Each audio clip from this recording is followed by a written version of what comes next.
So here I understand that by the pulling that I'm giving to her, I am giving a different meaning actually. It's not the same to be pulling constantly, and it's not the same to be pulling like this. So look at those two circles right there. Look at the slight pulling that I will do. Like, you saw that it was not pulling, it was literally as much pressure as is needed for her to understand that there's some pressure there. I mean, she's a huge dog. Even if this is a chain, she could literally feel no pain. Like, this is not, even though I'm using this specific chain there, this is not something that is actually causing her pain. So that's the thing. We don't want to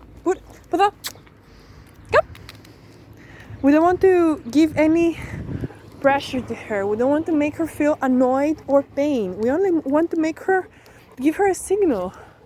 So here you see that I am literally, look at how I'm holding the leash. Like, I am literally doing no, I'm giving no pressure actually. I'm just giving a little force. See?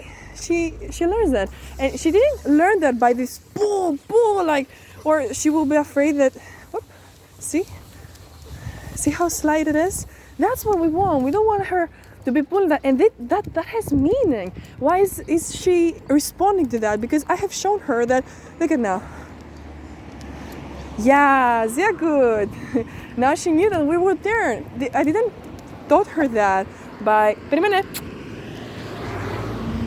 Όχι. Πάμε. Come. So I didn't taught it to her by, pulling and or using some worse than that torturing machine or anything.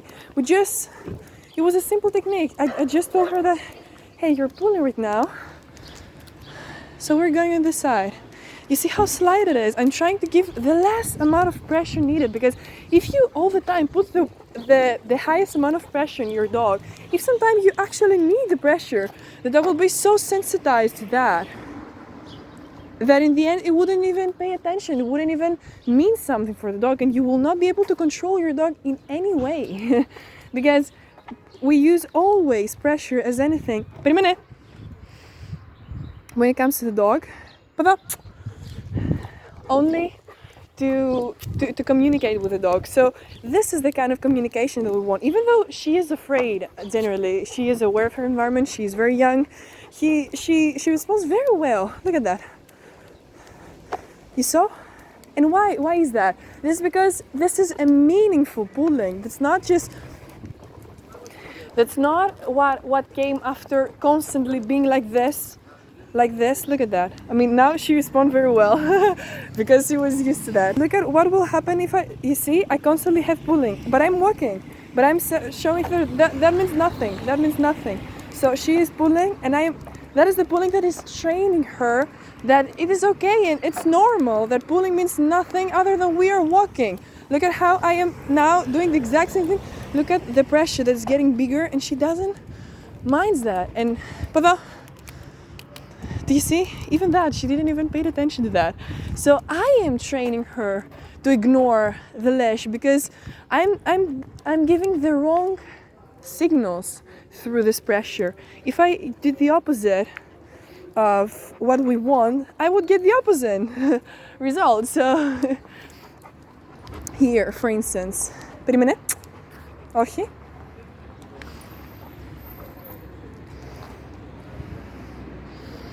So here, for instance, I want her to understand that the slightest pressure on her collar, on this chain, that means something. And I don't want this chain to be pulled back like this.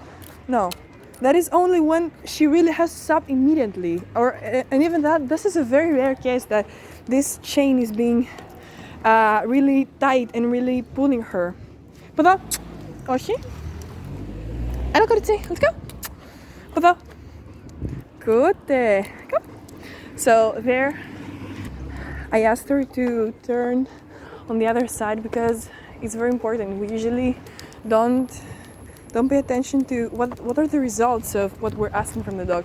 If she had this habit of always turning on that side, then if she was See? Because I got her sensitized that this little pressure, it means nothing. So now she's ignoring it when it really was something different, because I used the wrong kind of pressure. I used the leash in the wrong way. Περίμενε. Όχι. Πάμε. Ήρεμα. Παδά. Καπ. Good. Παδά. Όχι. Καπ. I am cheating there. Again, so I just want to point out there, travas, good, that there is a difference. And you see, I don't want her to be just next to me, because I want her to first understand the concept of having, whoop, she saw a cat. Pata, good. So I just want her to understand the concept of the leash, and that every time this pressure comes, it means something, and I want her to respond very well in the pressure, and then I will start asking perfection in some way from her. So for now, this is great that she's doing that. This is why I'm leaving her some lip here, but of course I could have the tighter. So here, look at my hand. Look at that. Do you see that? There was pressure there. Oh, you see that the moment that she gives into this, the moment that she gives me what I want, the pressure has a meaning. The pressure stops. Because that's its meaning. The pressure means, no, don't do that. Come closer. There, she will pull. See the pressure? It's a steady pressure. It doesn't move. It moves only when she gives the answer. This is not just a random feeling in her neck. This means something. So if you want it to mean something, you have to act like it. Because every time that the dog gets to pull, every time, regardless of the dog, it is because I am not, yes, you're good. It's because I am not giving the right meaning on my pulling. Because I am telling her that it doesn't matter what you do. I don't care about what you do. This pressure means nothing. But see that? It needs no pressure at all when you have reached that level of understanding what you do. See there? Good. Good. So it doesn't have to do with what the dog does, but with what you do to understand the dog and to talk with the dog. Because it's your responsibility. It's not the dog's responsibility to understand you. No, you're supposed to be the one who wants to communicate with it. I mean, that's our job. If we really say that we like the dogs, we want the dogs, we love dogs. I don't know about you, but I love them. So if you really want to be responsible and to say that you do the best for the dog, then you will always try to be the one. I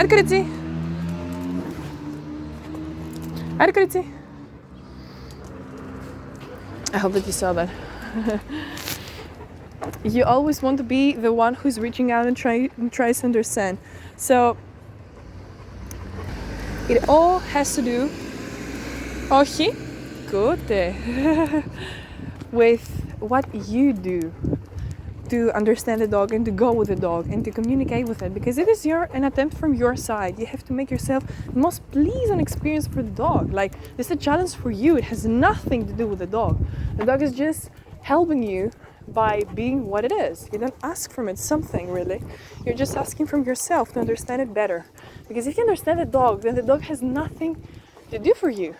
It's already right. So this little beautiful girl, she's so amazing. And you see that here, the same dog, she was kind of trained to walk next to the human, but then her owner didn't practice that, which is a very common thing that happens. So she was kind of not so interested in paying attention to the signals of the leash and of this pressure that she feels there on the chain, and therefore she kind of lost that. So together we're working it out, and you could see that at the beginning that it was very different. Like she was pulling a lot, and you see that she still has this tendency. Like I'm communicating that to her. I'm still saying, "Hey, let's go. Hey, this is what we do now." So she's kind of, "Hey, come on, we have been to these places. Come on, let's go! Bravo, Sienna! Let's raise the energy a little bit because I know that. Irma, bravo. So it's amazing how you can literally manipulate almost a dog's behavior, literally, like how you trigger the dog because it's a very social creature. But let's go! Bravo, nice, Italia! So you see that everything is on your hand. Come, let's go! Bravo! So what I'm doing there, Irma, I'm just giving her what she wants. Why is she looking around? Because what I'm doing is not interesting enough. I'm not the most interesting part in her environment. So that's not her mistake for looking around. It's my mistake. Come, bravo, Carizine! Irma, bravo. It's my mistake that I am not interested enough. So when I'm making myself more interested, like, let's go! Bravo, nice, Italia! So she was like, "Hey, your little game, you're not really running with me." And I'm like, "No, I do, look at me." So when you make yourself interesting enough, then she will cooperate in anything you ask to her, like in every one of your ideas, regardless of what you want from her, to go right, to go left, to do circles, to jump, to wait, to anything you ask from her. Then if you make yourself the most interesting, let's go! Bravo! Then if you make Irma, good! Bravo! Then if you make yourself the most interesting thing out there, then she will be what you ask from it, literally. Look at how it's like I am driving and I want to raise the speed. How am I going to do that? I'm not going to do like, "Hey, come on, go faster." Like, come on, bravo! Permane. Good. Pame. Sehr good. My voice is changed because I'm kind of sick. And I think that that may confuse her because they don't understand our words, they understand the sound. So regardless if I'm saying this word, the sound is different. So this may confuse her a little bit, but she seems to respond. Nice, Italia! Bravo. Irma. Good. So, yeah, but I think that she responds very well. That was all for now. I hope that you got the meaning of... Permane. See, I didn't even have to pull her. I mean, I was almost ready to pull her, but I didn't because she didn't need it to. So I gave her the opportunity and she proved me right. So she proved me that she was ready to not use this pressure anymore. And I hope that you got the travas. Good. That you got the meaning of what it means to communicate with her correctly, because it doesn't have to do with the dog's problem. Podoka, let's go. Oh, she again. Come. Good. Hadi, come. Good. Let's go. Mama, nice Italia. So it doesn't have to do with. Oh, she come. Bravo, Sienna. Let's go. It's Italia. Bravo. Tchuk. Ah, pam podo. Permane. See, I should have released this pressure earlier. Pame. So I still have to work on it. Come. Good. No pressure there. So she didn't need it. She didn't need it. So this is not the dog's problem. This is not your equipment's problem. Come. Good. That has to do. That all has to do with communication. So I think that we're kind of figuring it out with this girl. We're communicating now a little bit.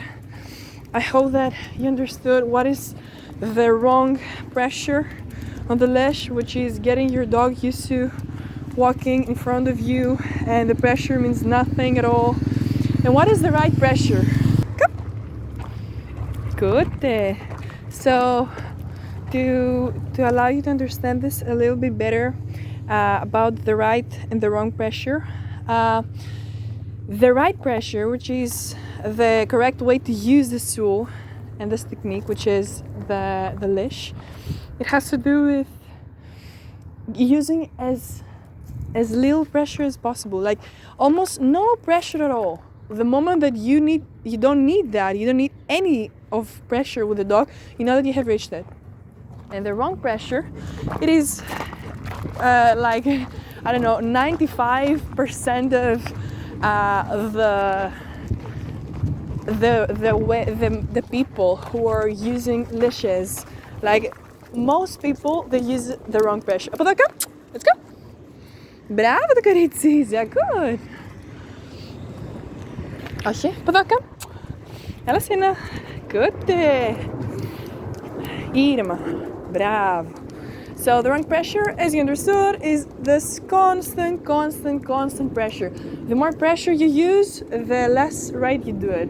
The less pressure you use, the closest you are to communicating fine with your dog. So that was all for now.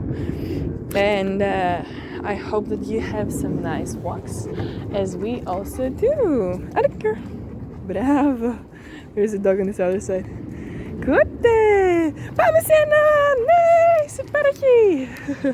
Yeah. So see you in the next one.